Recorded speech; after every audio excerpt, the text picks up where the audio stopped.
Isn't he Mexican? Colombian. He calls himself American. What is this? Anchor Baby. And in this corner, it's the American Anchor Baby. Daddy's home. That's an offensive term. People find that hurtful. You mean it's not politically correct? Excuse me. I'll use the word anchor baby. You know, he's an anchor baby in Canada. Tell him we still rolling with Trump, too. Anchor baby, the whole thing sounds horrific. You're just making it sound like immigrants are these horrific, greedy people. Ustedes pueden aceptar mi negocio o aceptar las consecuencias. Plata o plomo. So you would be considered white, in my opinion. You the blackest one in this room, I think so. Hearts and minds. Hearts and minds this. And what happened was his mama got pregnant on the other side of the border, and then a few hours before, just before it was time for him to pop out, she jumped across the border and let him fall on American soil. So he became the anchor baby. They don't call him the anchor baby for nothing. Amazing. We like this anchor baby.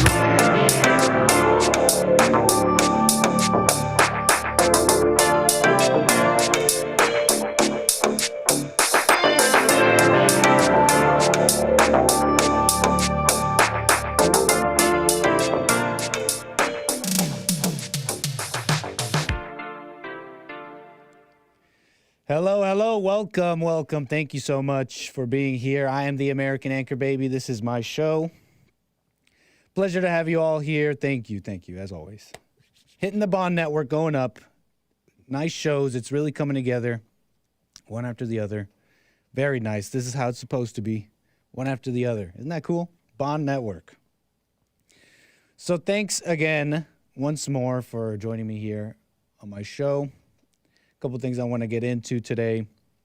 Gonna be a little off the cuff. Don't really have any clips or anything. I might have one or two. But it'll be a little off the cuff, kind of just been thinking about some stuff. And I'll just go off from there. So I won't have much to say, but I'm gonna say it. And so yeah, before we get started, just make sure you subscribe here on YouTube. Follow me on Twitter, Gorgonzola, spelling's right up behind me. And follow my new channel on Rumble, rumble.com/American Anchor Baby. I need a couple subscribers there before I'm allowed to stream. So do me that favor. Subscribe to me on Rumble, because I want to do some Rumble exclusive shows where I'm allowed to say the things I'm not allowed to say on YouTube. But we respect YouTube's rules, right? Right? We respect YouTube's rules. We like YouTube, right? So hit me up there. Like I said, going to be considering some Rumble exclusives, in a sense. Very cool. So everyone's talking about the Tucker Carlson thing. And I spoke about it yesterday, or at least it feels like that in my world, in my media world, in my little bubble. It seems like everyone's not just talking about that situation, but they're trying to figure out, is he real? Is Tucker Carlson real? Is he real? Is he really on our side? Does he really mean what he says? Is he on our side? Is he an enemy? Is he deep state? His dad is former CIA or something like that. And it's like a bit of a fight. And it's not new. It's kind of been talked about. Is Tucker real? And this kind of conversation goes to other things that have been going on. Is Trump real? Is this or that person real? This person said this. This is proof that he's a shill or not real or an enemy. So who's real? What's real? Are you real? What the heck? Everyone's trying to figure out if the next person is real. Everyone's trying to figure out if the next person is real, honest, and all that. And so that's kind of what I've been sort of pondering a little bit as I kind of go through the news a little bit, trying to put together something to talk about, and it's like a self-reflection thing. I'm sitting there and thinking about, well, am I real? Which is a funny thing to say out loud now that I say it out loud. But or more specifically, while I'm putting together the show, what do I know? What am I about? Like, what do I want to say?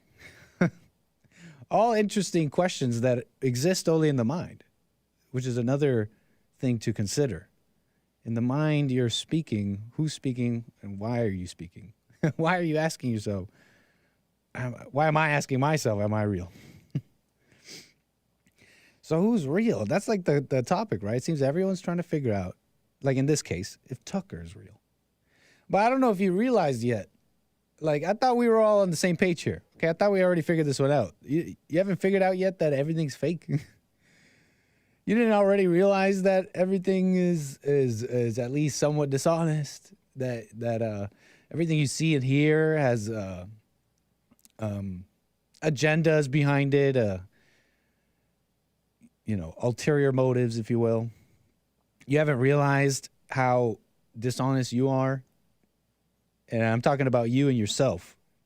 You haven't realized that you try and seem certain ways, even in the small ways, even little, because everybody here in this chat, right, we're all doing that work. We're all real here, right? Everyone in this chat has forgiven their mother, and they're just real now. So, no, I don't do that anymore. But so it's easy to miss the little moments when you smile when you don't want to. That's not real. So you haven't already figured that one out? Like, it's not real. Media isn't real. Peddling stories for, they act as regime mouthpieces for the government. Conspiracy theories like blacks are being killed in the streets by cops or racism. That's what the media does. They peddle conspiracy theories like racism. Focusing on little parts of a story or focusing on little things and avoiding the bigger picture. Like this one, look at this Karen call this person an N-word, and ignoring the larger picture of divide that's happened, in America amongst the races that really was inflicted in a sense on them by communist actors, civil rights movement, bringing up, like anger of the past and rewriting history. You haven't figured out it's all fake. Information isn't real. Now with AI and everything, it's like, what are you putting your trust in? What are you really putting your trust in here? And I do the same thing. Like, I watch someone I like or trust, and I'm like, that's real. Because that guy's real, or whatever. I've done that. I watch Hake, and I'm like, heavyweight Hake. I watch the debates he does, and I'm, yeah, duh.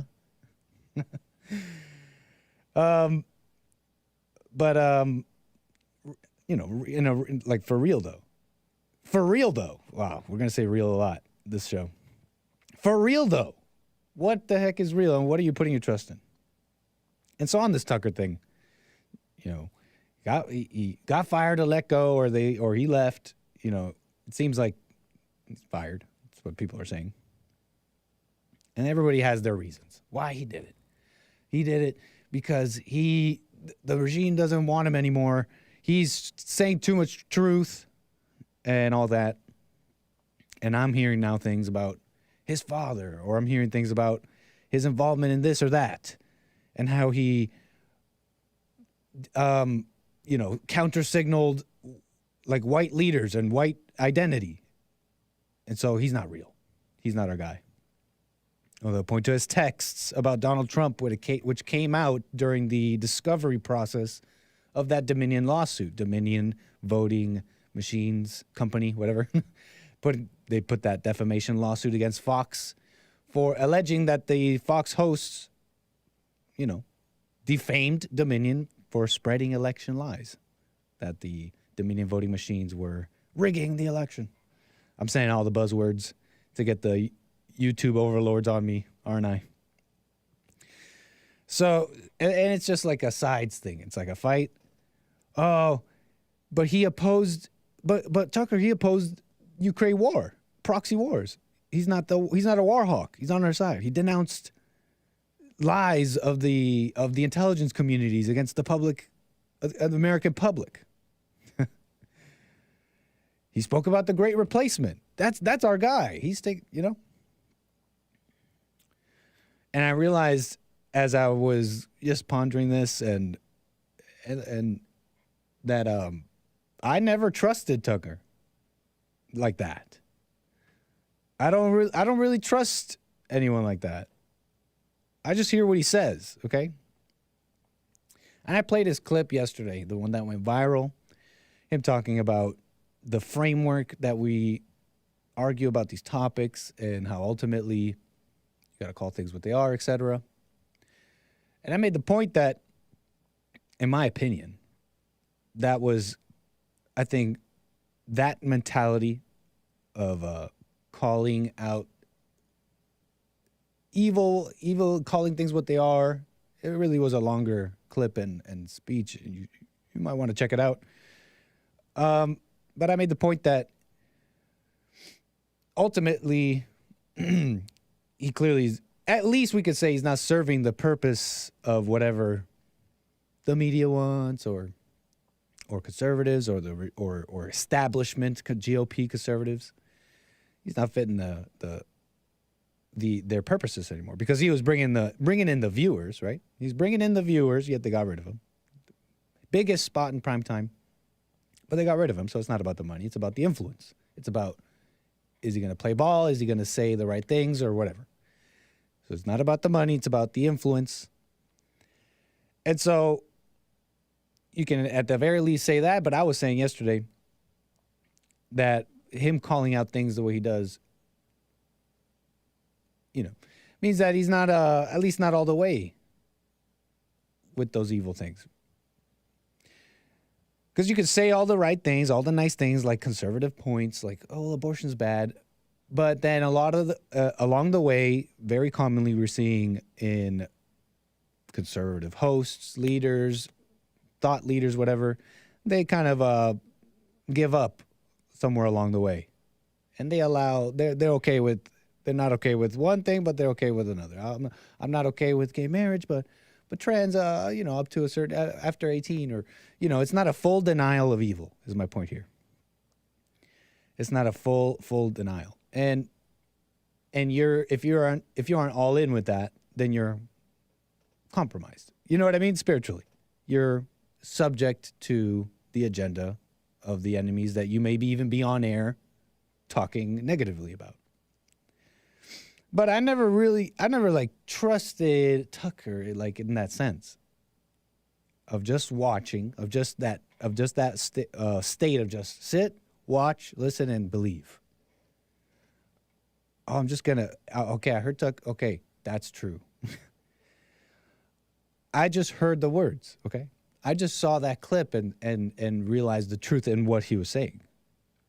I didn't try and figure out if he was real. And I don't really think I ever tried to do that with Tucker. I think I can honestly say I didn't. But this is not coming from a holier than thou perspective, because it's like, I know what that is. I'm not going to pretend like I don't. You've heard, it's called thumping. You're thumping whatever you believe. It's not your own. So yeah, just on that topic, it's like, I never really found myself trying to figure out if he's a real guy. I mean, think about this. Let's say he's not. Let's say he's not a real guy. He's saying all the right things at the right moments just to further some agenda that we may not even be aware of. And then you can use facts like he had a dad that was in the media forever, or other things like that, which are fair, interesting points I didn't know about him. But let's say he's not a real guy. If you didn't trust him like that, if you didn't identify with what he was saying in that way, then you would be fine. You wouldn't care. It would come out, and you wouldn't have this like weird stake in Tucker's claims, in Tucker's personality. You wouldn't have a stake in that. You would still be you. You would be yourself.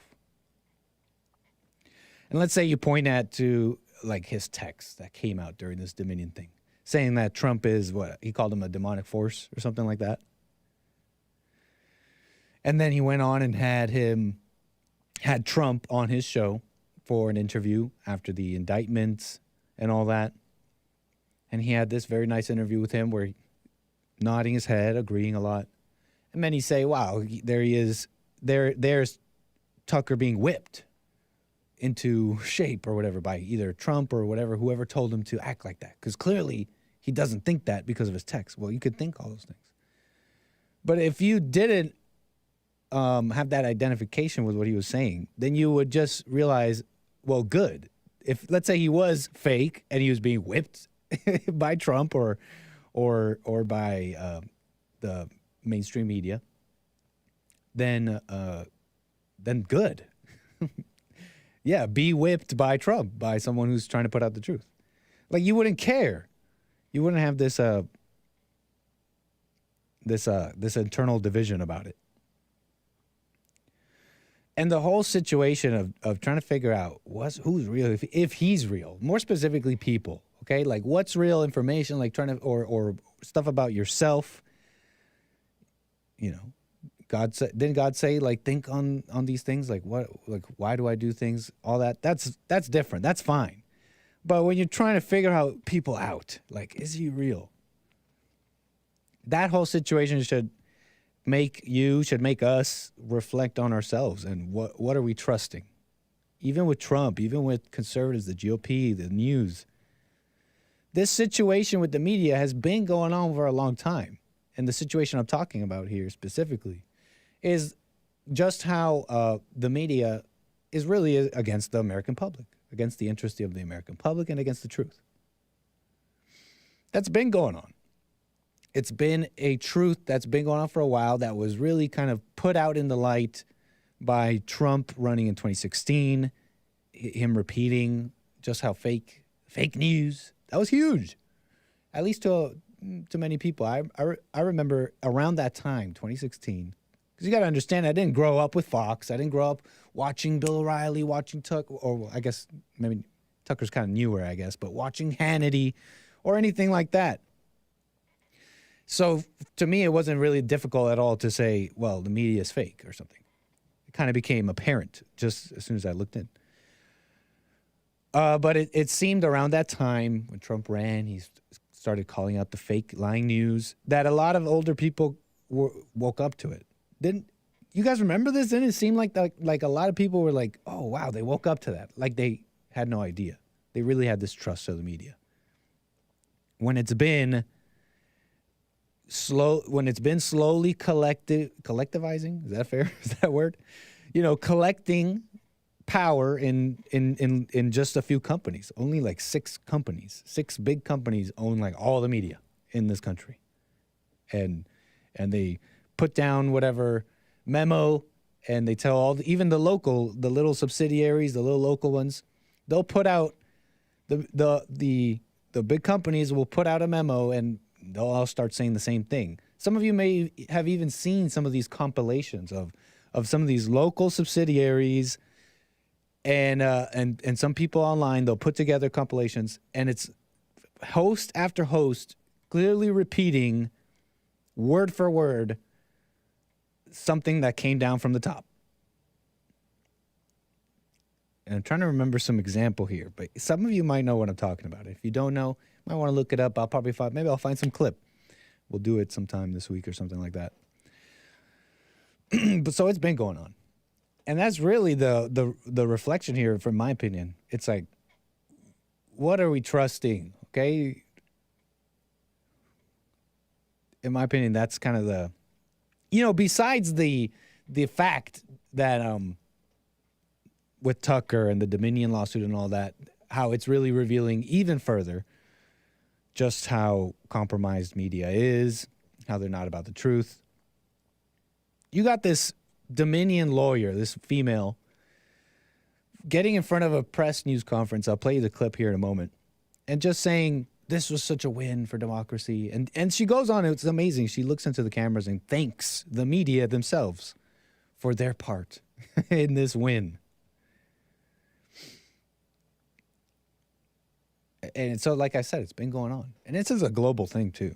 There's this amazing paper by Simeon Jankov This former finance minister of Bulgaria. He does this report on 97 countries. And it's pretty fascinating, but it's the same around the world. And just how tied up media companies are with the governments around the world, and very much so in America. So all that is true. All those things are interesting, and all those things are worth describing. But the situation with Tucker should make us reflect. Why are you trying to figure out why the next guy's real? I think it makes it easy to discount and ignore things that you've said. You know, if you decide someone's not real, then it's easy to discount certain things. You don't listen. You don't have a fuller picture of what's coming, of what's happening, or what people are thinking and saying. You know, this what I'm talking about even calls to the simple truth of anger and how it blinds you. Anger, resentment, and how you don't see the full picture. You have this, when you're out there even walking around the world, it's so easy to just judge and say this person or that person is not real or anything. But something I've been doing in just general life as I'm walking, striking up conversations with people. And what I'm about to talk about is probably just my own immaturity. Probably many of you probably already realize this. But I'll talk to people that, you know, speak a certain way or look a certain way, and I'll have a judgment. And then they're always surprise me. It's like I've always been surprised. I've been striking up a bunch of conversations, and I've just been absolutely surprised every single time. And my own surprise is just proof of my own judgment. Who's real? What are you about? And I'll be totally surprised in conversations. And yeah, some people just say the same thing. Oh, I'm a liberal. They'll say what the media says, sure. But if you had that judgment of real, you would miss somewhere along the conversation a real human being that you're talking to. You would miss it. Am I making sense here? Let me see what I want to do first. Who's real? Let me do this clip first I just teased on this Dominion lawyer, because I do want to say more about being real. But I'm going to follow this here, and I'm just going to show you this real quick because I did tease it. Dominion lawyer, here it is. And she's talking about, well, I already told you what she said. One last thank you, which is really to all of you for being with us on this journey. We appreciate what you've done to help us and to help expose what we were able to discover over the course of this process. And so thank you, and we'll see you at the next one. Thank you. She thanks the media. I just found that amazing. I found that emblematic of the relationship between the media and the government, or at least the media and keeping the truth out. So anyways, I had to show you that. I did tease it. But there was this other clip, and it was Tucker on this podcast. Full Send. He was on that Full Send podcast with those young guys, talking a little bit more about what I'm describing here. Like, I've spent my whole life in the media. My dad was in the media. Like, that is a big part of the revelation that's changed my life, is the media are part of the control apparatus. Like, there's no... Yeah, I know, because you're younger and smarter, and you're like, yeah. But what if you're me and you spent your whole life in that world, and to look around and all of a sudden you're like, oh, wow. Not only are they part of the problem, but I spent most of my life being part of the problem, defending the Iraq War. Like, I actually did that. Can you imagine if you did that?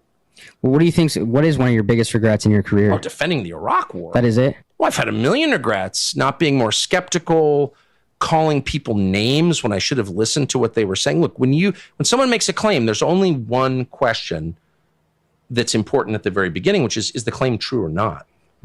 So I say, you committed murder, or you rigged the last election.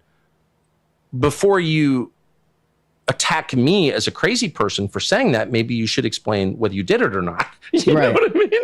Yeah. And for too long, I participated in the culture where I was like, anyone who thinks outside these pre-prescribed lanes is crazy, is a conspiracy theorist. And I just really regret that. I'm ashamed that I did that. And partly it was age, partly it was the world that I grew up in. So when you look at me and you're like, yeah, of course they're part of the means of control, I'm like, that's obvious to you because you're 28, but I just didn't see it at all. And I'm ashamed of that. Isn't that what the media tries to do, though? It's their only purpose. Right. They're not here to inform you. Really? Even on the big things that really matter, like the economy and war and COVID and like things that really matter that will affect you. No, their job is not to inform you. They are working for the small group of people who actually run the world. They're their servants. They're their Praetorian Guard. And we should treat them with maximum contempt because they have earned it.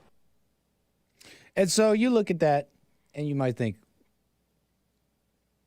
he's calling out the media. Calling out the media as totally as totally as liars, as not about the truth and all that. That it's part of the whole apparatus. You think that's a real guy. That's a real guy. He's on our side. Or maybe you watch that and you watch him say, I never knew that. I never knew the media was like that. And then you'll point, oh, your dad was in the media, like all the weird stuff, all that weird stuff, and you didn't know. And then you'll be like, you're not real. This guy's a faker. If you look at that and you're trying to figure out if he's real, you're making, in my opinion, a mistake. If you see that and simply relate with some of the things that he's saying, then you might be a real person. You know what I mean? Like it just takes a little bit of humanity to just totally relate to, okay, being deceived, like he described. And then that's as far as it needs to go. And can't people be wrong? Allowing people to be wrong is real. That's a real thing. If you're trying to figure out who is real, it shows me that you are likely not an individual. You likely don't think for yourself, right? Because it reveals your need to figure out who's real so that you can know who to listen to. It reveals to me your need for that, your need for a leader, for an authority figure. You know what I mean? Does that make sense, what I'm saying here? Maybe it's a little simplistic, okay? Maybe I don't know. Nick, you don't know about the weird stuff going on and the CIA and the media and all that. That may be a fair point, okay? So maybe it's a little simple what I'm talking about here, but I think nonetheless true, okay? And if anyone has like interesting info about what I'm talking about, the media, CIA, Tucker, and I'll send it over. I'd love to check it out, do my homework, if you will. But what I'm saying, I think, I believe remains true. I never looked at Tucker like that. Or try and figure out if people are real. Not that I've never done that, but I find life is a lot clearer. And reality just comes through if you're not trying to figure out what's real. Does that make sense? Like, for example, in a conversation with a person, you just put aside any kind of trying judgment. Is the person real? Reality will just come through. You'll see them for who they are. If you're paying attention to yourself, how you're reacting to the person, you'll see yourself for who you are. And then you'll have a real conversation. You'll be a real human being. Real human being. Okay. And I'm so not real. Like, you guys just watch me do this show, but I look at my own life and I'm like, I'm not real sometimes. I smile when I don't mean to. That's just honest. That's just honest. So, yeah, like I said, off the cuff, I don't have much to say today, but, this Don Lemon thing. Since we're talking about this, Don Lemon, too, he got fired as well, right? It came, the whole Tucker news came right alongside with Don Lemon. And I haven't really understood the significance. I don't know if there's a connection. I just don't know. I don't really understand quite the significance. But I saw on the Hake Report, and I saw some reporting first, Don Lemon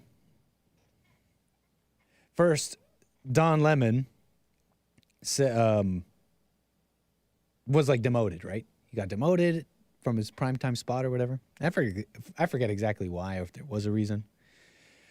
So already he was kind of like on thin ice or something like that.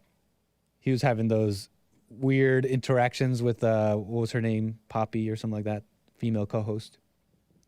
They said he hates women. It came out that he hates women. He said some misogynistic things about women. I believe about their looks or weight or how old they are. Oh yeah, women being in their prime and what age. So already he was already not playing ball with the regime of women can do no wrong. This is a futurist female. How dare you? You know, I think he was talking about Nikki Haley. She just appeared on the TV right up here. If I remember correctly, that's what it was about. So thank you, Serendipity and the universe, for giving me the answer right here. Just putting it on the screen. So yeah, Don Lemon, he got fired. I don't know quite the significance and connection with Tucker, but there might be, maybe I'm stretching, but found a little bit of the connection. And it's simply, you're not playing ball, okay? You're not playing ball. I can't trust that you'll be my mouthpiece. I can't trust that you'll act how I want you to act, okay? And there was this interview that Don Lemon did. Is it Lemon or Lemon? I always heard Tucker say Lemon, and I don't know if he was joking or something.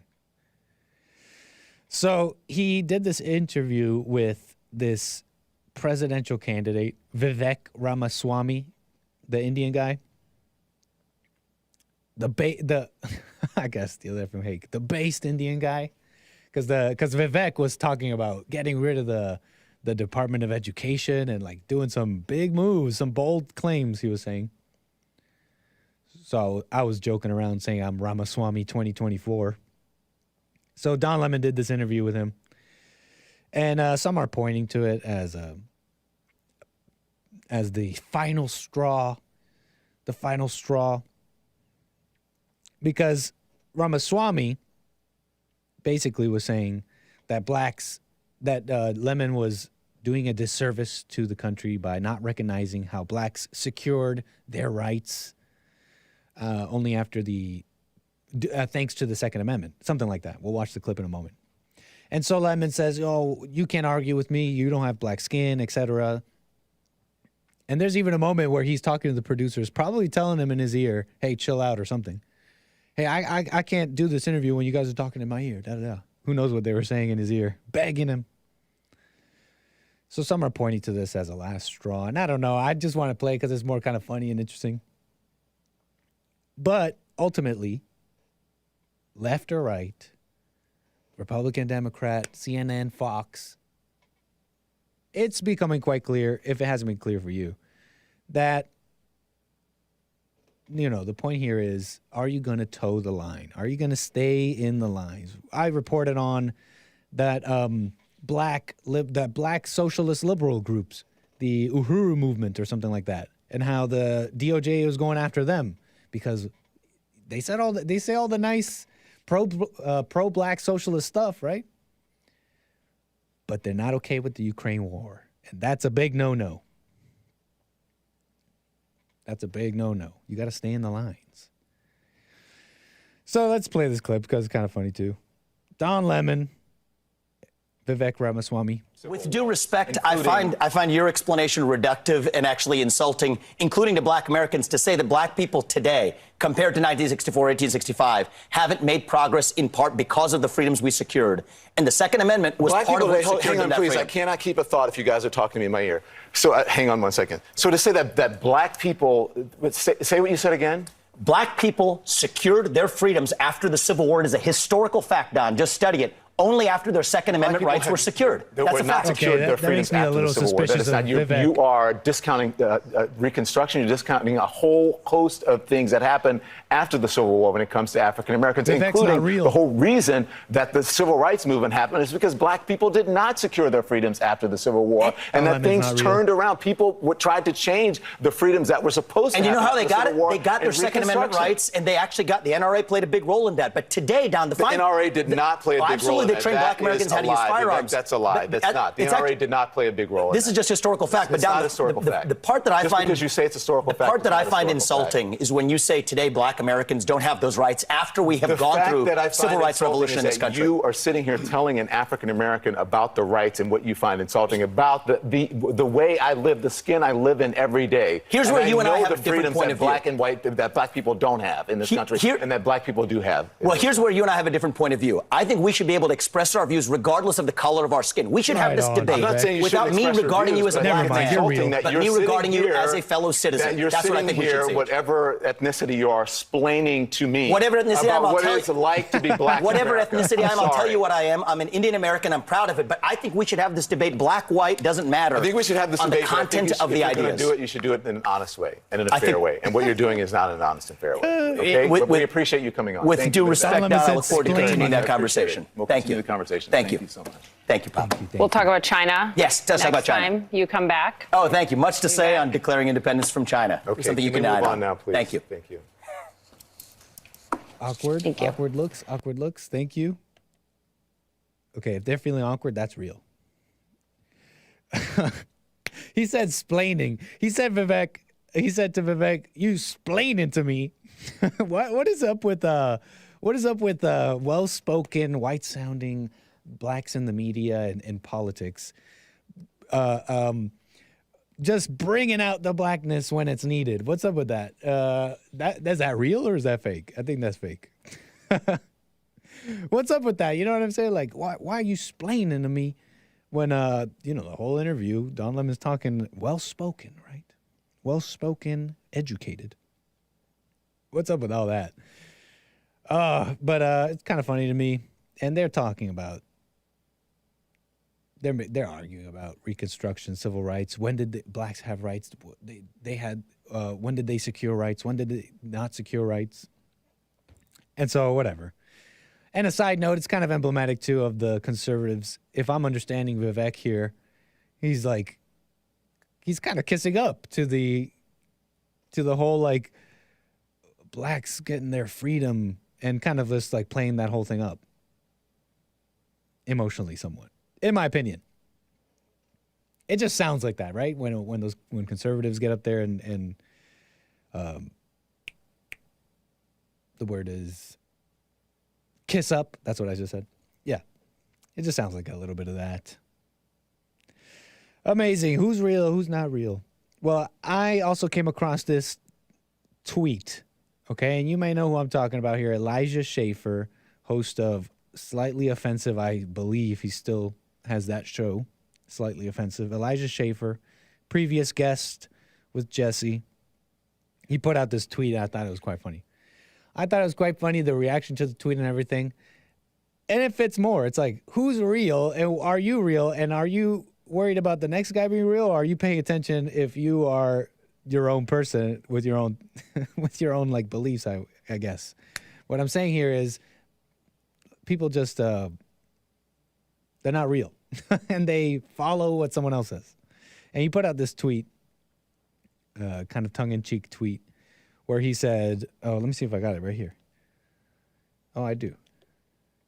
He says, it's official. I'm leaving the Democrat Party. I supported adults removing their genitals, but then they went for kids. I supported abortion, but then they wanted to abort at 9 months. I was for taxes, but $100 billion to Ukraine, that was too far. I am the new right. Follow me, he says. And it's obviously it's sarcastic, a little tongue in cheek, but it might not be initially obvious, at least to some. Clearly it wasn't, because he put out on his Telegram, he put out this tweet, right? And he writes at the bottom here, I gained 5,000 followers by announcing I had just left the Democrat Party and still held all the progressive views just shy of the most extreme forms of progressivism. This needs to be a video, LMAO. He's pointing out how fake people are. Okay, you got these conservatives, and they saw him say, I'm leaving the Democratic Party. And he gained 5,000 followers when he's essentially still a Democrat, essentially still about abortions in this tweet, not Elijah Schaffer in reality. He's joking in this, if I didn't make that clear. But still, he still supports transgenderism. As long as it's not the kids. He's still obviously, in this tweet, he's still pretending to support abortion and all that. But he's at least is not as extreme. It shows the low bar of reality and how and the low bar that people give, the low importance that people give reality and honesty. And the bar is really low for the conservative movement in general. So when the bar is low, you could say, oh, well, you could be black-pilled. Be like, it's over. Look at this. Look at how weak people are. Look at how weak conservatives are, that they'll, follow this guy just saying halfway good things, but in reality still supporting evil. And you could be black-pilled about it, but the bar is low just means it's your opportunity. You listening, you watching this insanity, it's your opportunity to do the right thing, speak up, make it happen. Because the bar's low. I mean, look at me. The bar, I'm an anchor baby with some halfway show. It's time to stand up, y'all. You know what I'm saying? Am I making sense here? You following me here? So I thought that was kind of funny, emblematic, and maybe even a little bit deep. And so that's what I got to say about that. That's that. Tucker, reality, politics. Amazing. I got some support from you guys here. That's cool. Let me read this one out. Got a super chat. You can't super chat my show on Streamlabs. You could do it here. And if you follow me on Rumble, like I said, rumble.com/AmericanAnchorBaby, drop me a follow there. Either you already can or hopefully soon you'll be able to super chat me there. I want to do some shows on Rumble. It's crazy. We're talking about the media. YouTube's part of it. Okay? YouTube is part of the media. Think about that. There's the mainstream media and what everybody watches. But there is new media, and how big it is you can't ignore it. We're talking about viewership that primetime news would dream of. Okay? I've spoken about Mr. Beast, the biggest YouTuber. We're talking like 16 million views for videos and stuff like that. Viewership that, like I said, the mainstream media would kill for. They would kill for it. They would sacrifice to Moloch for it. Okay. Spoiler alert says, reminder that Fox News has always been controlled opposition. See? DH also says, with a super chat, DH, thank you, says, alphas play RuneScape, betas play World of Warcraft. Right on, DH. I played RuneScape as a kid, but really not much. I never got far. I never really got far. Anybody ever have a RuneScape girlfriend? Did you have a RuneScape girlfriend? Obviously, I was just a kid on the computer, clearly talking to an older man, probably a 30-year-old man. That was my RuneScape girlfriend.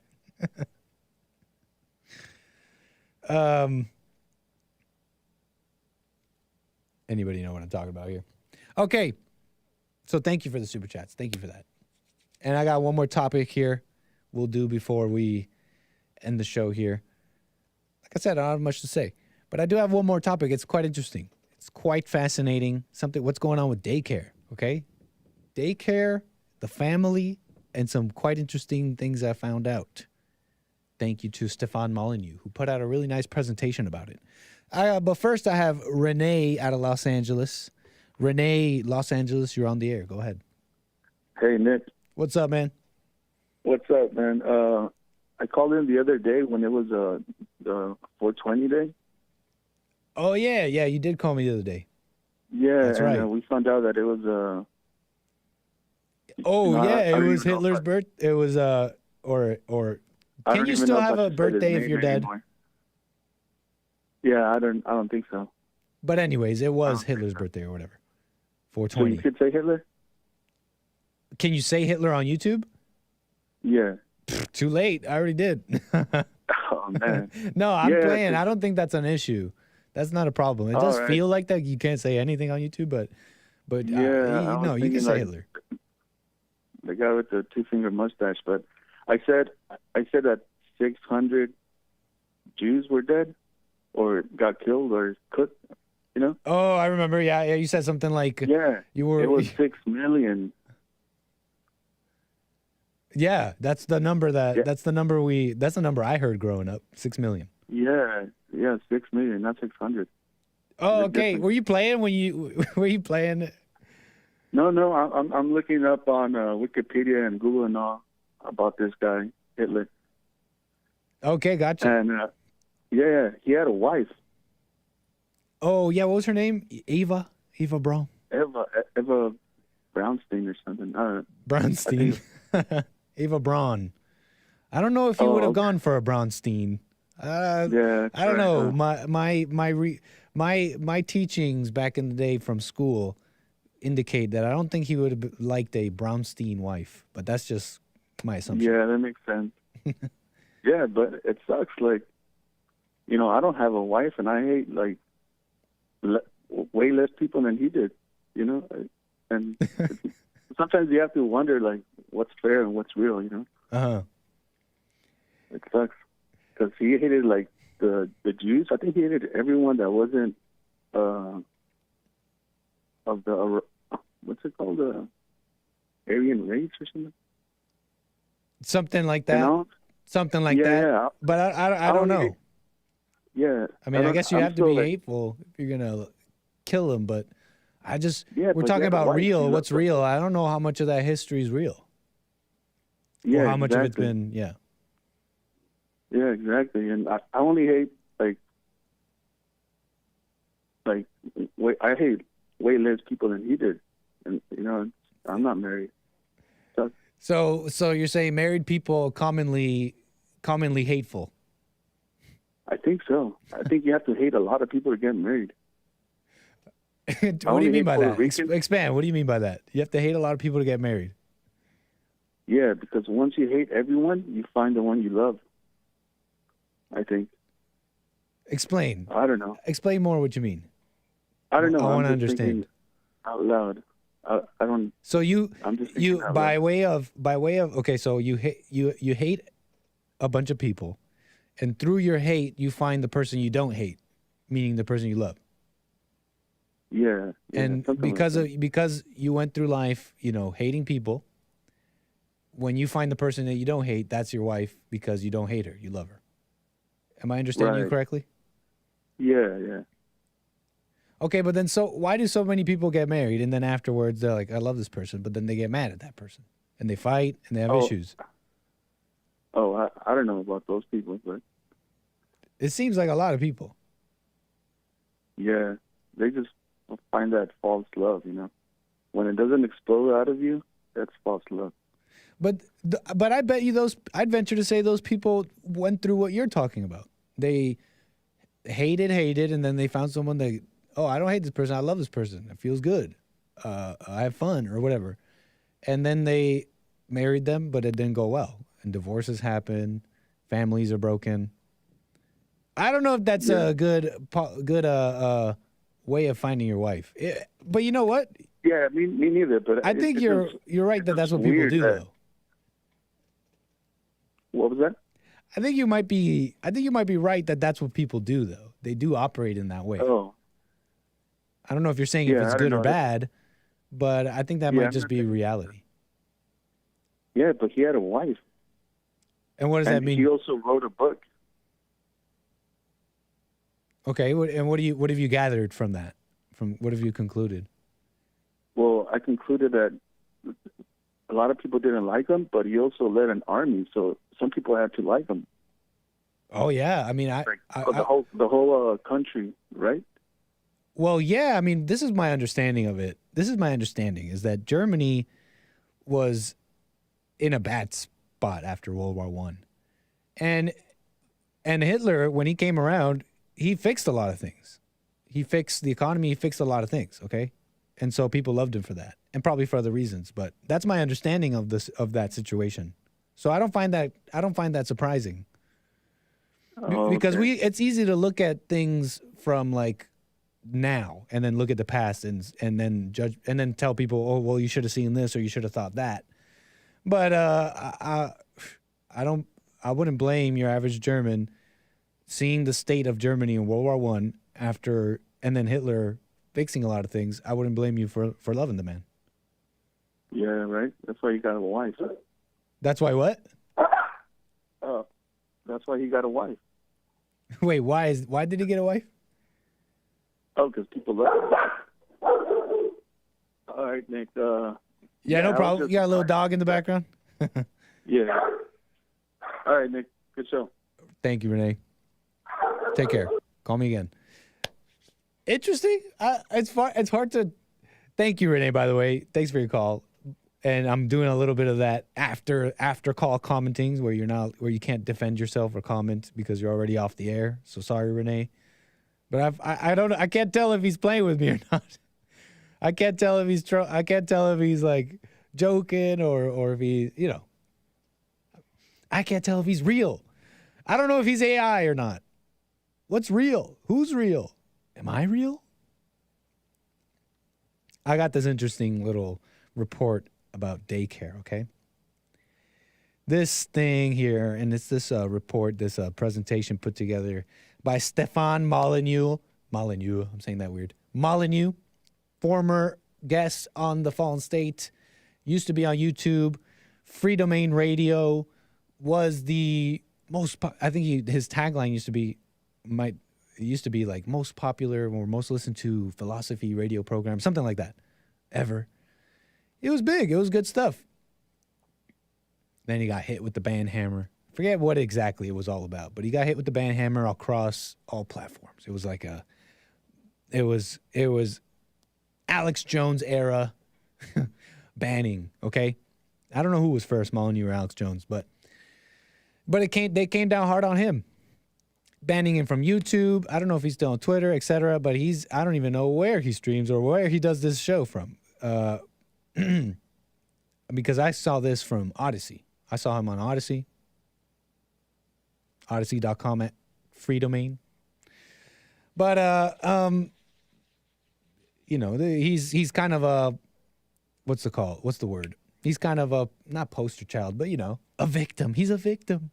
He's one of the people who got hit by the ban hammer big time and one of the dominoes that fell that has brought about ever-increasing censorship of dissenting voices, dissenting thoughts, and brought about the censorship culture in big tech.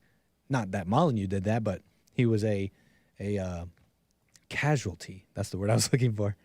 He's a casualty of that. And I say casualty in the sense that as much as a man cannot be silenced, no one could take away your speech. You could still speak and all that. The censorship was effective. I haven't heard of him. I haven't heard of him. When he got banned, I kind of dropped off. Now, maybe if I was more of like a hardcore fan or something, maybe I wouldn't. Like many of you follow Jesse on Rumble. You follow all that. They striked Jesse, but we had a strong viewership on Rumble. Of that, I'm grateful. But it seems like somewhat effective. That's why the censorship regime does it, because they know it's somewhat effective. Anyways, wow, lines are filling up here. I'll get to the lines here. Molyneux put together this thing on daycare, okay? And you got to understand how many children are in non-parental daycare, as they call it, okay? Many. Roughly 75% of children in the U.S. spend time in non-parental childcare, okay? Over 80% of preschool-aged children experience non-parental childcare. 29.5% of infants and toddlers attend home-based childcare facilities. Okay, it's like a nanny. You put, but either a nanny at your place or take her to the nanny's place. And that's just, it's just a sign of the times, if you will. It's a sign of It's a sign of women working, emblematic of the family state today. That's just normal. And it's where you send your kids before you send them off to school. Another government nanny, government daycare. So yeah. And that's kind of like the whole, one of the things behind the whole talk about family and raising families in the modern age is, well, it's just too expensive. It's much too expensive to raise children. You need 2 incomes. You just need that. You can't own homes. It's too expensive. Everything, everything to the cost of food and everything itself to putting your kid in college and stuff like that. You need a second income. And yet, at the same time, daycare costs are rising, I learned from Molyneux. In most states, the price of childcare for 2 children exceeded annual housing payments by 28%. And it's brought to light to me through this presentation, and I hope you find this interesting as well, how much this second income that is so lauded and so said that is so necessary goes down the drain, and people don't even realize it. Childhood centers have turnover rates as high as 25 to 30% per year, according to this presentation. Okay, what does that mean? Meaning they got a revolving door in this industry of child care workers. 25, 30% of these workers in and out of this industry. Who's raising these kids? Who's watching these kids? And why are they leaving and coming and going so fast? Are they getting fired? Are they bad at their jobs? The average salary for a daycare teacher is currently $14 per hour, okay? And Molyneux said a funny thing in this presentation. You're not going to get Nanny McPhee or Mary Poppins for $14 an hour. That's just true. You're going to get, who do you think you're going to get pay, unless you get like a nice young, a nice young white nanny. I'm saying white because that's my image of it too. Growing up, seeing it on TV and stuff. It was like the girl down the road, your neighbor's daughter. Oh, you need a job? You need a summer job? So who's going to be raising your kids at $14 an hour and do it well? 55% of infants are in non-prenatal care prior to 1 year. Wow. That's 30 to 40 hours per week before they're even a year old. That's crazy. And another really interesting part about this is this presentation Molyneux did on the cortisol levels of children. And cortisol is a hormone? Uh-oh. Google, help me. Uncle Google, help me. Yes, it's a hormone, okay? Created by your adrenal glands. Thank you, Wikipedia. And this hormone, this chemical is used in biology to measure stress levels, okay? They say that these cortisol levels rise when you're stressed.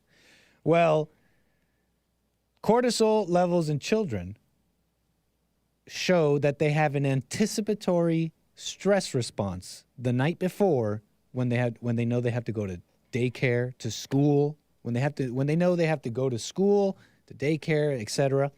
Their cortisol levels rise, indicating an anticipatory stress response. Oh, you got to go to bed early because you got school tomorrow. Oh, yeah, I have school tomorrow, or I have to go to daycare. This same stress response is seen in infants, though. Infants that can't speak. They don't even know what's going on. But they have become acquainted to this rhythm of, okay, I'm being left somewhere else. My parents are ditching me.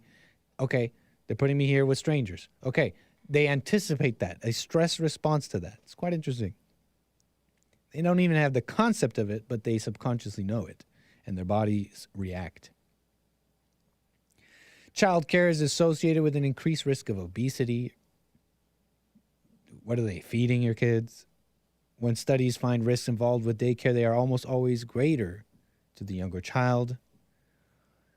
On average, infants spend more time in daycare than 4-year-olds. Okay, all interesting, but all interesting about the stress and all that. But here's the thing: the money, the second income is going down the drain, paying for these government daycares, paying for these pre-Ks, paying for these child cares, nannies that are not your parent, that are not the actual parents of the child. We've seen these videos of these daycares mistreating children, women, daycare, losing, stressed out nannies, unable to handle their job, unable to handle the children, just losing it. We've seen these videos. And you're throwing all that money, your second income, that necessary second income, you're throwing it out. People in this report, I'm learning, Molyneux put it, the numbers are in. Molyneux put the numbers. A mother of 2 earning $100,000 a year. Okay, so this is an estimate for someone earning $100,000. Okay, they end up bringing home only $32,000 when you account for daycare, work expenses, etc.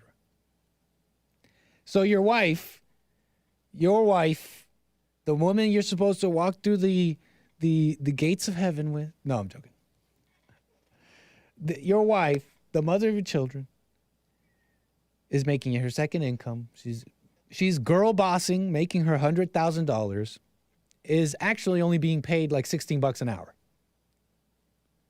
So you're trading you're sacrificing your child, the well-being of your child for entry level for $16 an hour. You know what I'm saying?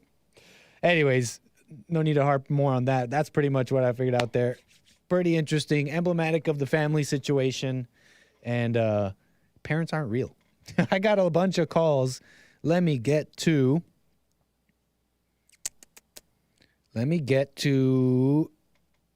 Nathan, Aurora, Illinois. Go ahead. You're on the air. Shalom. What's up, brother? What's up, Nathan? Hey, what do you say to shalom? Is it like is it like when you say assalamu alaikum and you're supposed to go alaikum assalam? Is there a response to shalom? Shalom is a response. I don't know. Okay. All I know is it's a powerful word. It means all is well. Okay, nice. I didn't know that. Yeah. So I go to the gym most days, work out. It could be labeled a meathead. I don't really care. Nice.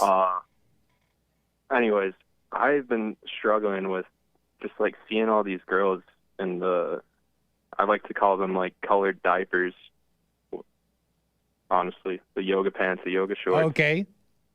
So, yeah, man, like I texted my quote unquote friends that I'll go to the gym to, and it's like, dude, I'm getting sick and tired of all these sluts dancing around in these diapers, and they're all like, I don't know. It was just interesting to see them all defend it because they're all kind of like feminist-minded, brainwashed, and yeah. So it's just like, I don't know. What do you think about that? Do you think? Well, my first question is, what do you mean by struggling?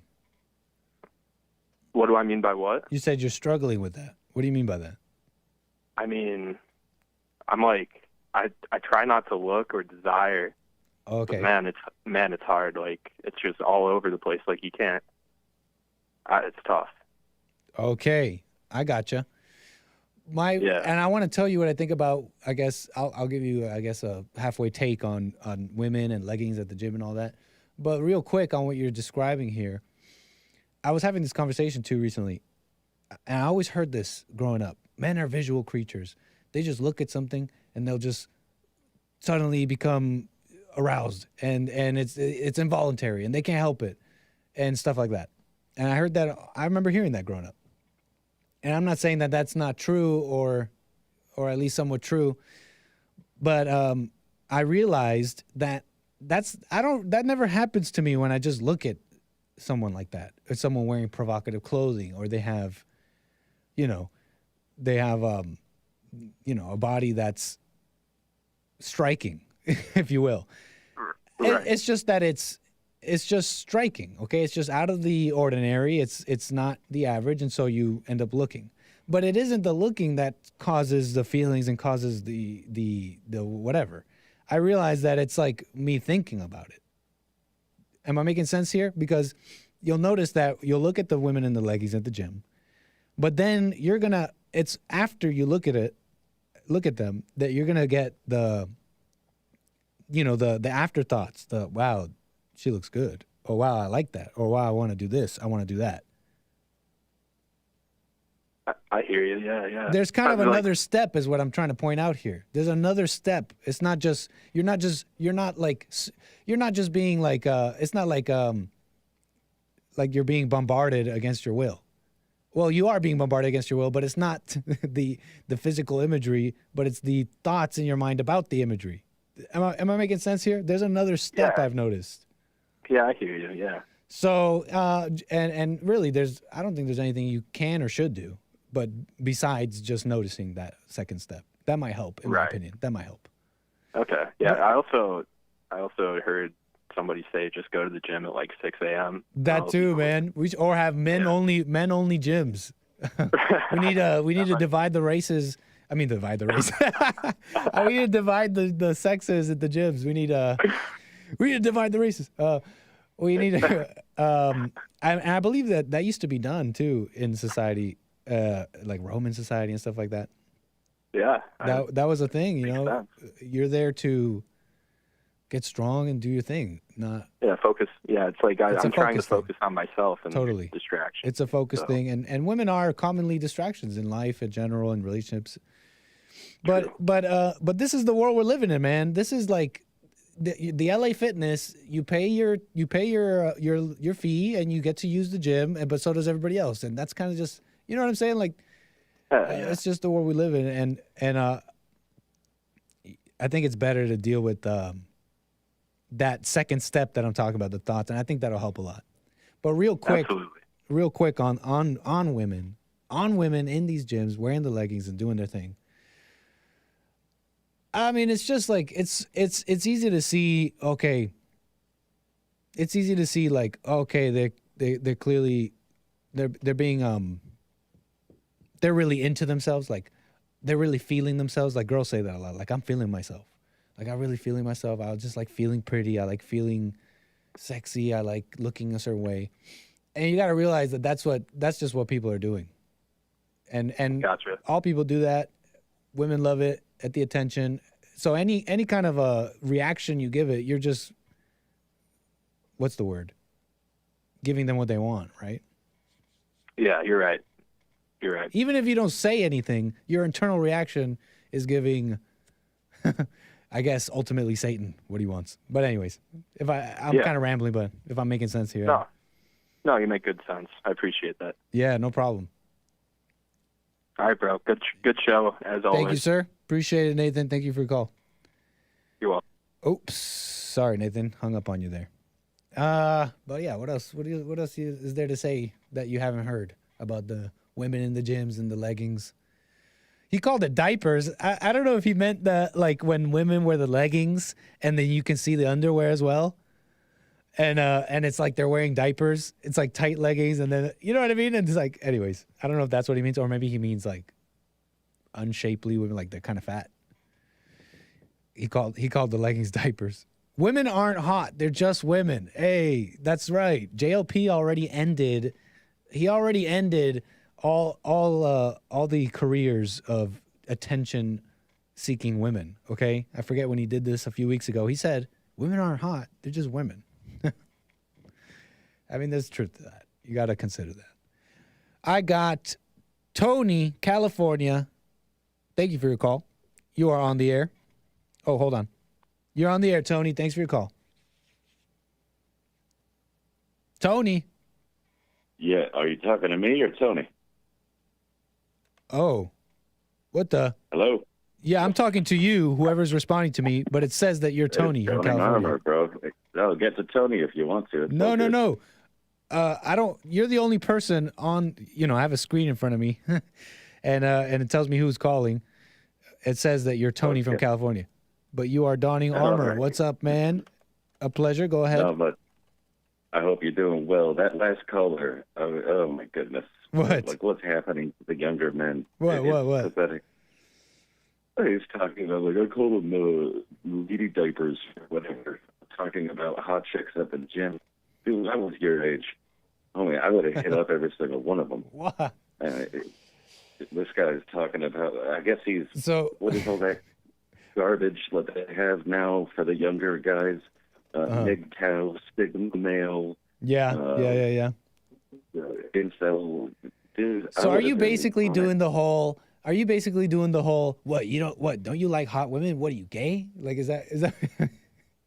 No, I'm not saying that he's gay. No, I know you didn't say that, but that whole vibe of like, what, don't you like women though? Don't you want women? No, it's weak and pathetic. I pursue hot women, and I've got one.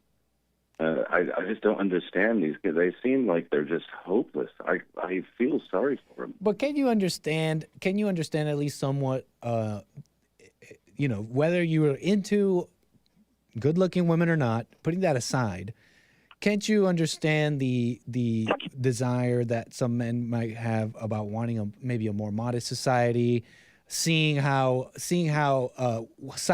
into their appearance women are, and how controlled by that appearance men are? Can't you understand maybe a little bit men wanting something different? I can understand it and the societal pressures that are placed on them, but some of them, they just have high expectations. I remember calling into a Hake show and talking to an incel, and it just seems that they want this perfect trad wife that is super hot and stunning, but they don't have any charisma about them. They don't know how to go about doing it. They think that they all need to look and be Justin Bieber. Yes. And I'm just like, just shut up and just go for it, bro. I understand what you're saying. Man up. I think I understand what you're saying, man, because I see a lot of these, like, Andrew Tate LARPers, and they're like, sorry, bro, take the red pill. Yeah, no, women are this, that, but they're kind of like, you know, they have their own issues themselves, and aren't what should I call it? Like a man that you'd want to be with, right? A man that a woman would want to be with in terms of, true being a man and being strong and. You know what I'm saying? Or they'll go MGTOW and still be, in a sense, still not have overcome women because they're just putting them aside and ultimately afraid, in my opinion. I mean, lower your expectations or improve your character. Most of these guys, it leads into hatred of women. You're not going to get one that way. I think you're right. Don't be stupid. Maybe be a little bit more comedic. Maybe be funny. Maybe have a good personality. Maybe just be real. Yeah, whatever it is. But change your friggin' ways. Don't just complain about these women wearing leggings. But that's not. I think you're making assumptions of Nathan on what he thinks. I saw him. He just wants modesty and is just kind of making a comment on society. We don't know. Okay, maybe he's a Chad. You don't know that. Maybe he's a Chad and he's crushing it on the weekends. He might be a Chad. I don't know. And another thing about hot, like lower your standards, you were saying, and I think that it's happening with like I'm calling it like Andrew Tate LARPers, people who are pretending to be these that they crush. Black guy, because I don't really know who Andrew Tate is. He's that guy. He's a Cobra Tate. He's the guy who was put in jail in Romania or something like that. You heard about that? Facing jail time or something like that in Romania for having that webcam business, and they're saying that he's like a red pill alpha dating guy. Okay, bald. He shaves his head. Arab bald dude, yeah, that right? guy recently turned Muslim, and so there's a bunch of people kind of pretending to like be that. But in general, in my opinion, I think most guys are just they'll see the girl next door and they'll fall in love. You know what I'm saying? Like they don't have these standards you're talking about. Like I need the hottest. Like most guys will see I've seen this as a meme, but I think it's true. They'll see the cashier and be like, "Wow, that's my wife." You know what I'm saying? Like most guys are like that. Yeah, they like the girl next door look. You know how many cashiers there are out there? I don't need Gucci shades and a Bugatti to roll up on the block to get a hot chick. I mean, I just approach them. If you can get them to laugh, then most likely you can get them. And if your personalities click, then congratulations. You've just got yourself a good woman. if I need to roll up in Gucci shades and a Bugatti on the block to get a girl, then that's not the girl that you go for. Who wants that? So if you see a girl in yoga pants at the gym and you think that she's hot, are you attractive? His instinct. Well, being attracted, like seeing someone's hot and going like, "Oh, I'm attracted," is different than, "Oh, no, but I'm looking for a wife," or whatever. My point simply being that there is a higher form of thinking than, "Oh, she's hot." Okay, and there's a higher form of thinking, and I think Nathan, I think you might be jumping the gun here on what Nathan's about, because I see I see more and more men. They want standards, and they see how the world is, society, how people are all about who's hot or being controlled by hot people, and they don't like that. They just want something different. They don't want walruses or whales either.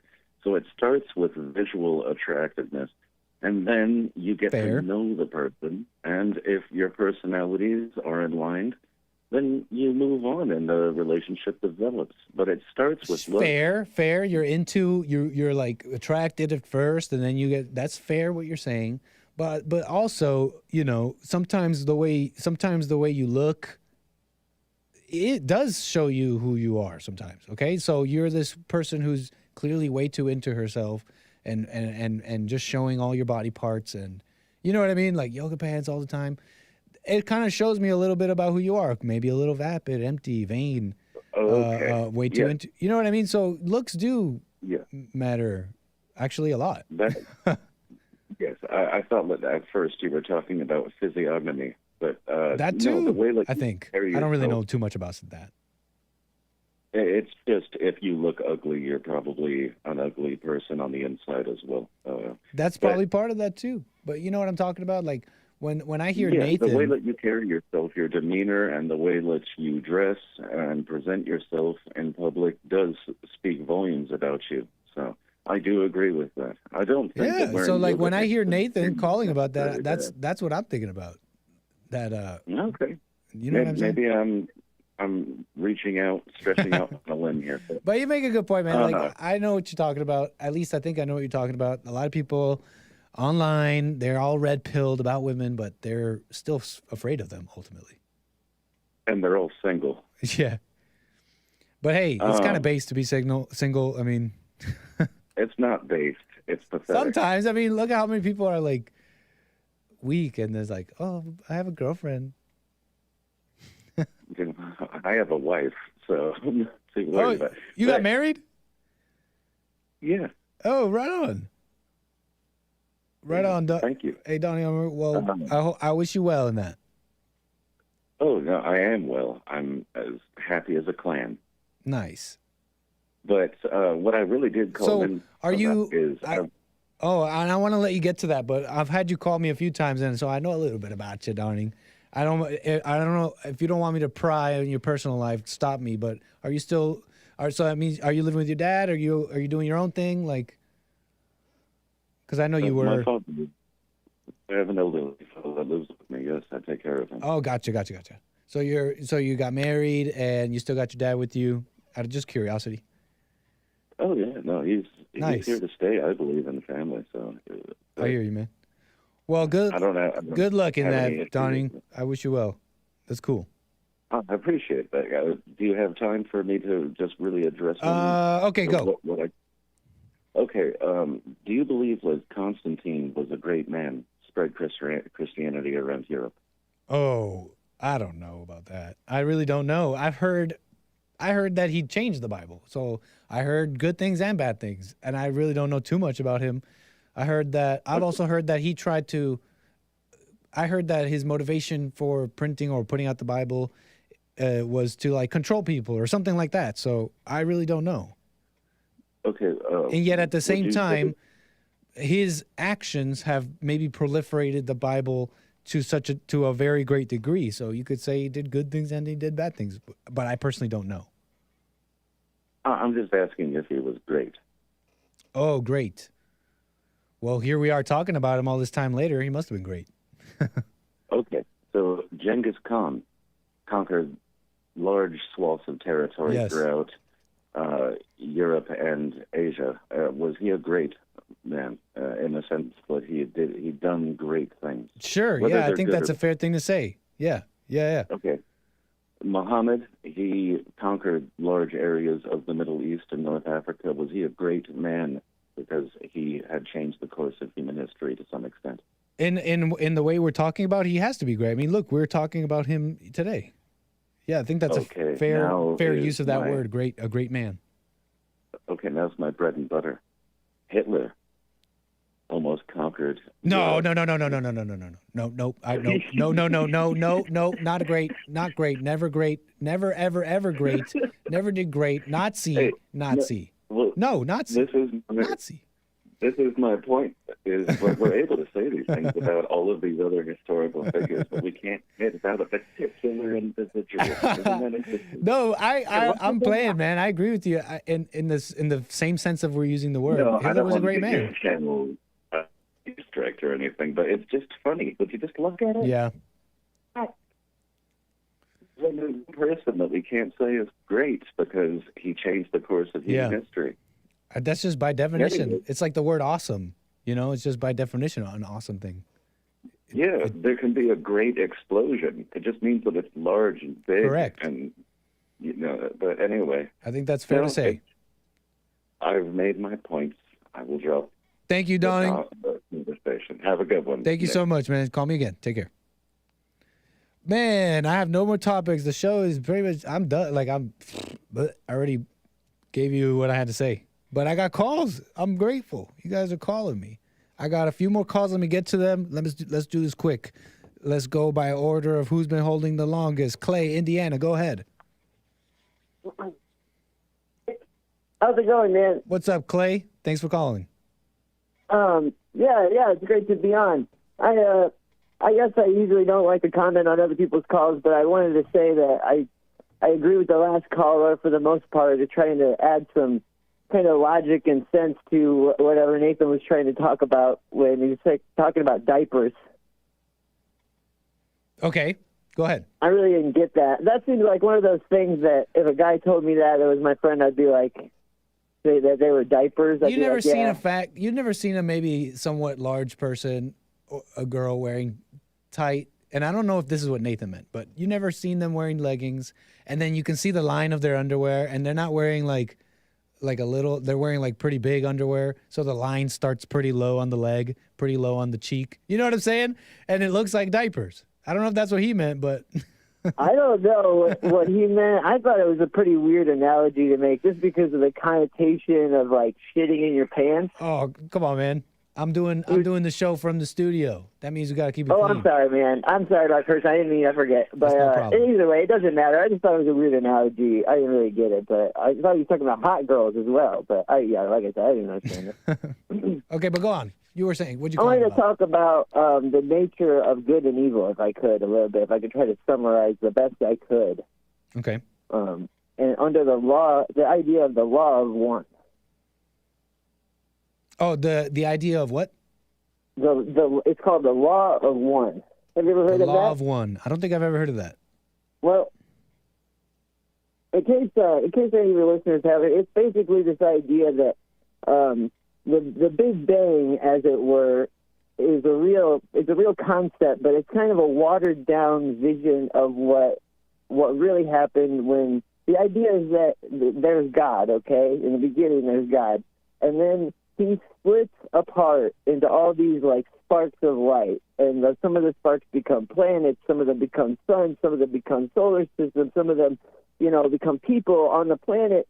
All of these different ways to experience, they're really just God's way of experiencing, splitting off and experiencing everything and growing and experiencing all that's possible. Every one of our experiences is just every one of us is a portion of God in okay. essence. I think I'm following. And the idea is that in our culture, Star Trek, Star Wars, these very famous, popular, properties and these, even stories, anything involving the hero's journey, even the story of Jesus, the Master of Love. These are things that keep repeating in our culture because they're based off of this very real struggle between good and evil that exists in the universe and has gone on for all time. But I wanted to talk about the evil nature a little bit too, just a little bit, just to wrap up the summary. The evil, it's not even considered good and evil. It's considered positive and negative ends of the spectrum as to what one could do in this experience, and that being you could either choose to serve others, you could dedicate your life to serving others, meaning that you're serving yourself ultimately and you're serving God. But the other option, if you don't, because this is a free choice planet and God has given us that free choice truly to choose whether we want to serve others or serve ourselves. And the service to self path is what is considered evil. It's what's considered communism, the idea that you should use people for slavery, for energy, for anything. To use another person in subjugation is the idea of service to self. Okay. I think I'm following. That's a lot of info, but that's basically the idea. And all I'm trying to say is that these are very real ideas and very real concepts, and there's a very real struggle of the positive and negative, the good and evil on our planet right now. And you talk about this, you see it every day, ever since we passed the marker in 2012. But I believe that we passed the marker, and now that the time is up, pretty much. Like the things are going to change. We're going to start, and the time is up. I believe that we're going to start going towards the dawn, but because we are going towards the dawn, we're going to see this darkness like we've never seen it before, and it's going to get darkest just before the dawn. But it is coming. That's what I try to prove. What's what I'm really trying to prove when I call in, especially to you and Hake. It's just basically that the dawn is coming, and it's a very real thing. And what is the dawn? It's crazy. And what's the dawn, if you can explain that concisely? Well, I was trying to go into it. That's when you start saying, oh, he's a 420 caller, when I start talking about these things, because I start talking about, intuition. I start talking about higher consciousness, higher invention, a humanity that doesn't go to war, a humanity that can tell the truth from the lie, the propaganda from the real deal, the innocent from the murderer, the good from the bad. You'll just be able to have that knowing, and it's all from God. So we're going to have that daily connection with God, and all of it is going to come from the silent prayer, really. Okay. And it seems like the silent prayer that connects us to that spirit. Okay. Okay. But that's what I'm trying to prove. Sort of following here. I got what you're saying. It. I got what you're saying about the nature of good and evil, and the distinction being how whether if you're serving yourself or serving others. I'm following you so far. What is the dawn again? Well, the dawn is basically it's a period of enlightenment that humanity is going to experience coming soon in the future. I don't know when. I have complete faith in it, and like I said, you guys could be right. Are you waiting for the dawn? I'm sorry? Are you waiting for the dawn? Oh yeah, man. I'm only 30, so I hope to live to see it. We should both live to see it, man. We're going to be fighting to bring it you won't be enlightened. Later. You won't understand and be enlightened until the dawn comes. I'm going to try to get enlightened before then. It really comes down to how much time I have to dedicate myself to the silent prayer, or to just to listening to that still small voice of the infinite, the one true infinite God within. And it takes time. It takes practice. Do you serve others or do you serve yourself? I try to serve others. Okay, so sometimes you serve yourself? No. Oh, you never serve yourself? Not if not in any like tangible ideological. It's practical, just like feeding yourself and clothing yourself and these things. But no, like if I can, I want to dedicate my life to service to others, into the good path. Okay. And the law of one is actually very clear. It actually goes into quite a lot of detail on how, because we're all part of God, we're all one with God, there's really no separating from God. The only separating from God is the constant struggle and attempt to have this illusion of separation from God that the dark side holds. But like they go into the stages of evolution, even after we leave this planet, and they call this place third density that we live, and then we try to, give our service in for the Lord. But there's also a fourth density and a fifth density and a sixth density where we go on to learn, instead of the lessons of love, the lessons of wisdom, the lessons of unity or some such. And like I said, I'm no expert. I'm just trying to bring you this, in summary, the best that I can. I understand, Clay. I don't have much to say. I have to be quite honest with you. And but I'm hearing you out, and I'm kind of gleaning meaning in what you're saying. It's quite confusing, to be quite honest with you, specifically because it seems like you yourself, when you're describing these things, don't fully understand it yourself. And I can relate with that because I talk about things I don't fully understand.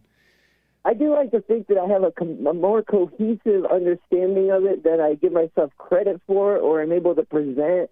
And there's some things that I might say that are completely just like in the wrong. I might mess things up. I might make a mistake. I'm definitely like a forgetful person in general, so I try not to be like everything I'm bringing you is the word and nothing. So you but the try and truth. remember. You try and remember these things and try and remember the truth and all that. I mean, I only found out about all this relatively recently, about a year, maybe 2 years now. I've been studying this stuff, and it's not a lot of time at all, but I'm really trying the best I can. Have you to tried get these, like, really esoteric concepts? Have you tried? Have you just tried not remembering all your esoteric things and just reading about it and doing it, but then not trying to memorize it or remember it, just putting it aside and not telling yourself, okay, this is the truth, let me try and remember it. Have you tried doing that? Well, I think what you're kind of asking is if I were to more or less stop basing my kind of like belief or that it's true or beliefs on it so much, but I only do that because in my opinion, I've come over so much evidence to confirm it, and all these different sources seem to agree. But that, like I said, that's neither here nor there, and I couldn't even prove that. But I totally hear what you're saying, and the only reason I ask is because I've seen in my life, I've tried both, and I've tried to remember the truth and remember things, and I've also had it just flow and just and really kind of work on my life naturally. In that sense, I without totally having to speak agree. about it, without having to make fanfare or anything about it. So I've tried both, and I'm not perfect in that sense, but I would suggest to just try it because you'd be surprised what you remember, quote unquote, when you don't try to remember. Well, like Jesse says, anything that you study, anything intellectual, even studying the Bible, it's not going to get you far at all. It's only going to get you so far, but that's not far. And the truth is, you're going to have to really rely on that connection to spirit within if you want to know anything. And that's really all I'm trying to do. And all I'm trying to do is be honest with you guys that I haven't been into the silent prayer long enough to have that knowing or that wisdom. Oh, man, never quit the silent prayer. You hear Joel Friday today? Man, keep it up. Clay, I spent a lot of time with you, man. I'm keeping it up. Don't worry, but I want to get there. But that's really my only hope. I don't really hope to be a purveyor of this stuff, but I do want to let people know because I believe it to be true. I understand. And there's a lot. It's just a lot. Okay, man. Well, Clay, call me again. I will, brother. Thank you again. It's your no baby, problem. man. Thank you. Yes, sir. Take care. Appreciate it. I got Art, Ohio. One more call after that, too, and then we'll end her. But thank you, Art. You're on the air. Hey, Clay, buddy, we can send you to either Boost or Sprint AT&T or something, man. Because that phone, he sound like he got one of them old Nokia phones, the ones that had the little green screen with the green buttons and stuff. Yeah. Yeah. That phone, whoo-wee, I can't hear nothing that man was saying. But good call. Call back later, man. Well, thanks, Art, for the clear phone. Thank God for the clear phones. Second thing is the what's the one dude who was talking about the spandex? Nathan, I believe. Nathan. Well, I agree with Nathan, man, and disagree with Diane Arming or whatnot. When you go to the gym, when you go to the gym or whatnot, me and Nate, we trying to work out. Our objective ain't to be trying to squeeze in between some chicks or whatnot. We ain't trying to be up there looking at females with spandex, hugging they hugging all on their cheeks. Our objective is to work our triceps and biceps out or whatnot. There's a time and a place for everything or whatnot. And I don't think that I feel like Donnie Armour was trying to say is dude is scared to holler at the females. No, we ain't scared to holler at females. It's just if you going to walk your dog in the park and you see a female, you might try to talk to her in that setting, but a gym is you working on your physical appearance setting. You know what I mean? Yeah, so true. That's literally like the worst place. That's like one of the worst places I think to try and holler at a female. For both sides. Let alone on both sides. Because he's trying to work. You know what I mean? Yeah. Truth be told, and if you think like Donnie Armour would not, which I think he's a Democrat, that's how these Democrats think or whatnot. Yeah, you go ahead and try to run up on them females at the gym in 2023 with all this feminist stuff or whatnot, whether it was feminist time or not, then you gonna scare them away or whatnot. You get more bees with honey or whatnot. So I disagree with him, and I agree with your man Nate. Yeah. Okay, fair. Plus, what guy wants a female running around showing all their goods? Spandex ain't basically. You might as well be walking around butt naked if you got spandex. Spandex leaves nothing to the imagination. It leaves nothing to the imagination of whatnot. You can see the whole figure, everything, genitalia or whatnot. In 2023, if you don't see that a female wearing spandex is the wrong type of female that you should be trying to get with, you ain't gonna do nothing but end up divorced 2 years from getting married, messing with them type of females running around showing all they showing their goods or whatnot, leaving nothing to the imagination, man. You gonna be married about 4 or 5 times messing with them type of females or whatnot. And, yeah, that's just. I mean, if you don't get the picture, they say it's comfortable. They say wearing them type of clothes is comfortable, but I'm pretty sure there's other clothes and with other workout gear that you can wear that can leave things to letting the imagination. Plus, the dress attire is not conservative.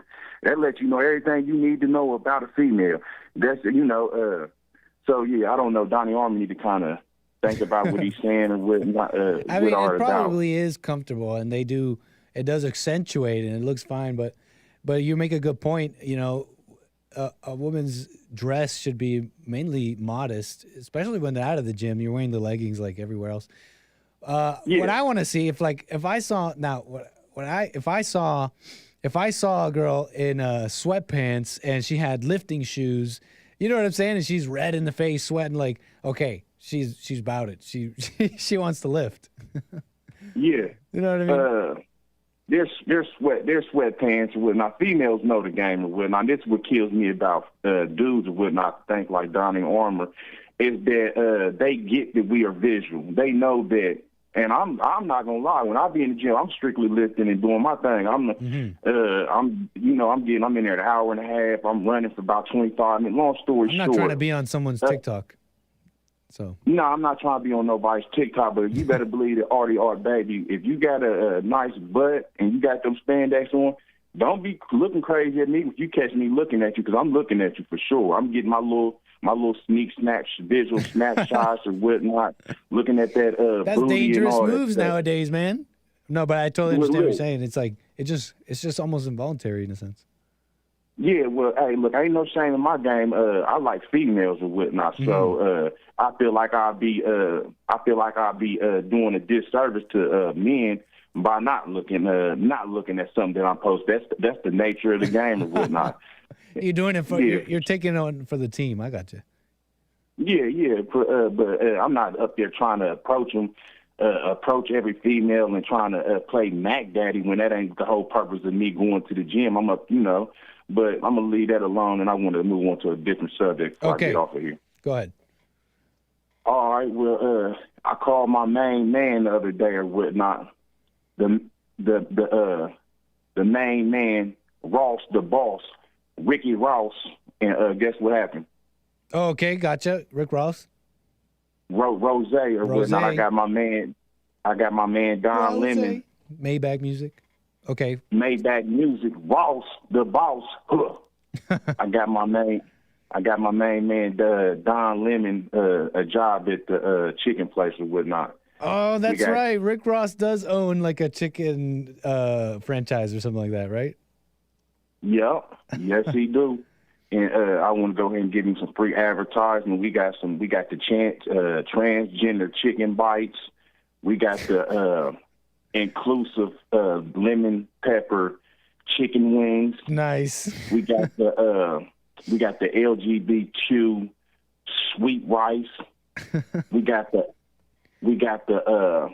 inclusive chicken wing, lemon pepper chicken wings. We got all this up here and whatnot. So Diverse. you want to stop up there. Yep, lemon. We got Zion lemon. He's gonna Diverse be grilling flavors. and cooking. Diverse flavors, man. We got what else, man? They got so Diversity much is stuff your up there, strength. man. That's the tagline to the restaurant. Yeah, definitely, man. So y'all know y'all need to stop up there and get some of them sweet lemon pepper queer eye chicken wings or whatnot. They delicious to the stomach. So you got Don Go ahead, Lemon a I- job at Rick Ross's chicken franchise. Man, I That's hooked nice. him up, That's man. nice of you. I mean, He needs the job. He needs the work. Clearly. Yeah, I would try to get him on with Trump or whatnot, but me and Trump, we like to grab him by the the female anatomy, and Don Lemon, he like to grab testicles and stuff. So me and Trump can't be having that type of nonsense around us. Oh, But go man. ahead, I'll catch you later, dude. Thanks, Art. Take care. Whew. Brian, North Carolina, thank you for your call. Go ahead. Hey, it's an honor, Nick. How you doing, man?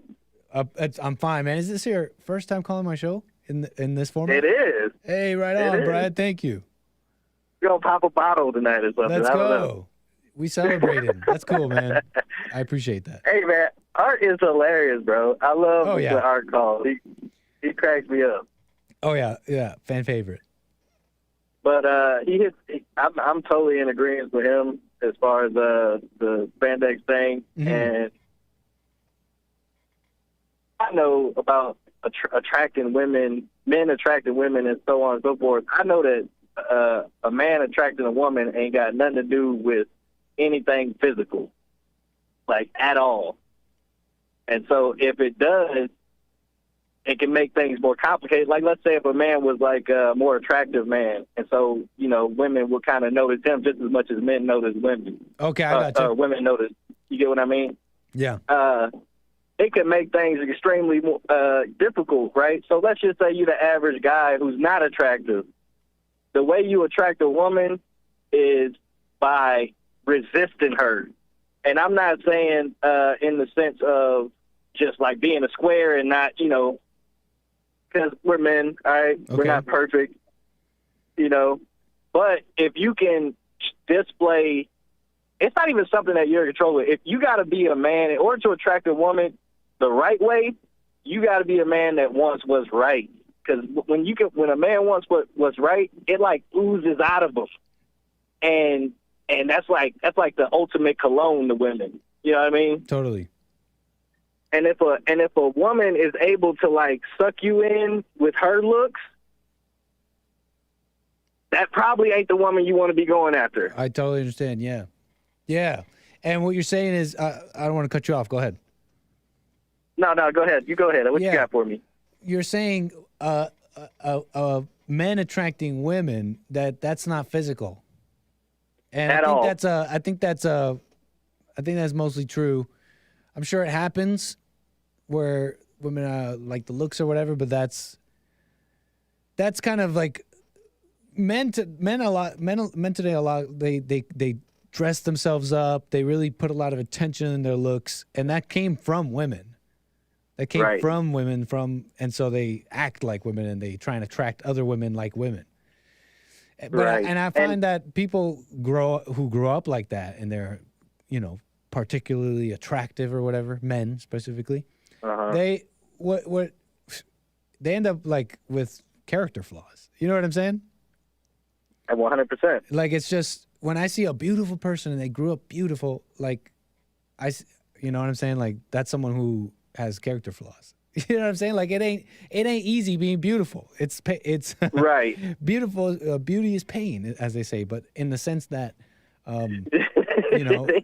it brings you more. I think, in my opinion, it brings you more hell than whatever positives. It is, man. You're better off thinking you're ugly. I guess you're better off like never knowing that you're attractive. Right. Exactly. 100%, because it's a slippery slope out there, baby. Yeah, big time. But think about this too: the women who are like you said, there are men out here who are dressing themselves up and stuff, and that came from the women. And the men kind of know that the women want that. They want the men who look nice and Say again. Sorry, say again. Now you mentioned how nowadays men, kind of play themselves up for the women, where they like to look nice and they want the nicest car and all this stuff, and that came from women.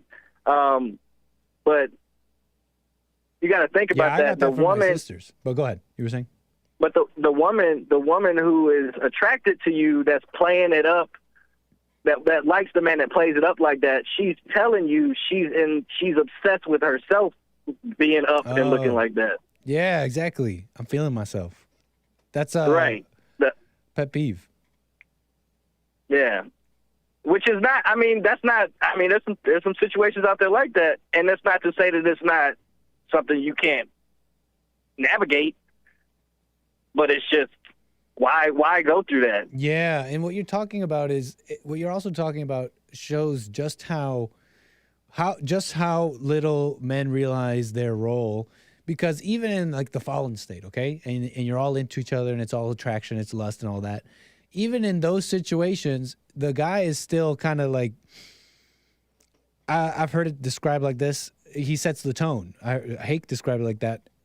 He still sets the tone in that situation, because he'll be all into it, and so she knows that he's into it, and so she'll do it. I agree with that. I think a better term would be he sets the pace, because it's really a marathon. It's really a marathon when it comes to relationships, man. And a man sets the pace, and if you're not at the right pace, let's say you're going too fast, it's gonna blow up just as fast. Yep. You know what I mean? Or let's say you draw it out and you're not honest, because let's be real, right? Relationships go one of two ways when they go wrong, right?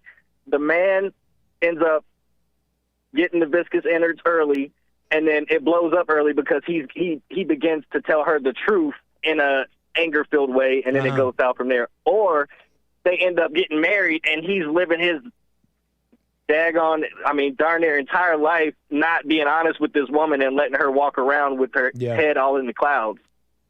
Yeah. Yeah, very good points, man. Yeah, I totally agree. It seems so like you gotta.